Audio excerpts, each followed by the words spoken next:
Hey, Christopher X here. Are you a control freak? Good, so am I.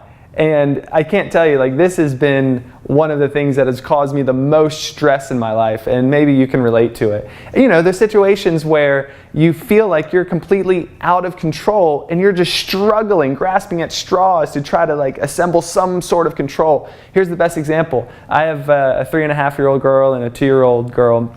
My 2 daughters, and you know, I'm like playing with them. It's daddy day, and I'm like, hey girls, you want to go outside? It's a really pretty day. And they're like, yeah, let's go outside. And I'm like, okay, let's go put your shoes on. And they're like, no. I'm like, no, we're going outside. You just said you want to go outside. Let's put your shoes on. No. Okay, let's figure it out. And I'm like, okay, I need you to get into the front door, and so I can put your shoes on. And then they're fighting me, and it's like this knockdown, drag out negotiation just to do something that they said they wanted to do. And what I mean by the control is I'm trying to control something that I'm not in control of. I can't, like, barring like physically grabbing them and then they're freaking out, crying, losing their minds, and then like, why would you want to be outside with them anyway? Because it's like a no-win situation. But so what's important, and this is not just in this situation, but in all, what I realized was what I was trying to control, I wasn't really in control of. I had influence over.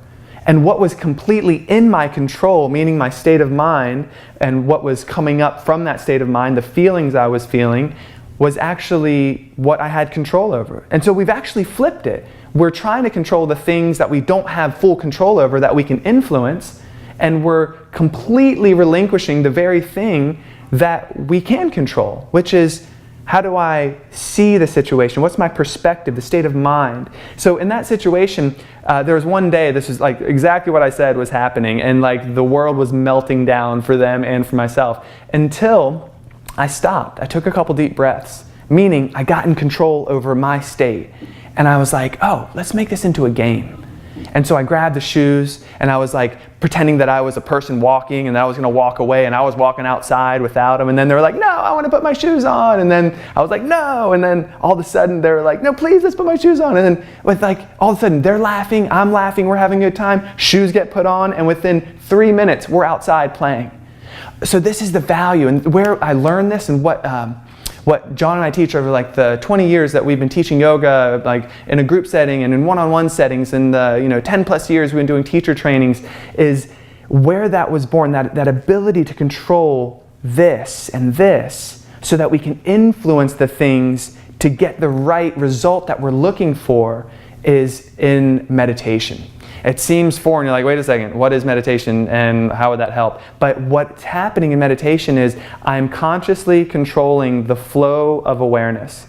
Right? So you maybe you've experienced this. Like you're sitting there having a conversation with someone, and like you hear a bird, and you're like, oh, I remember hearing birds in Costa Rica 5 years ago. And like, oh, that was a really great time. I love the food that was there. And then, oh, but there was that one person that really smelled in the yoga retreat, and I didn't really like that. And like all of a sudden, you're still like nodding and pretending that you're like actually listening to the person, but your mind is completely off. This is what meditation helps us get in control of. It's like to be able to pay really close attention, so that.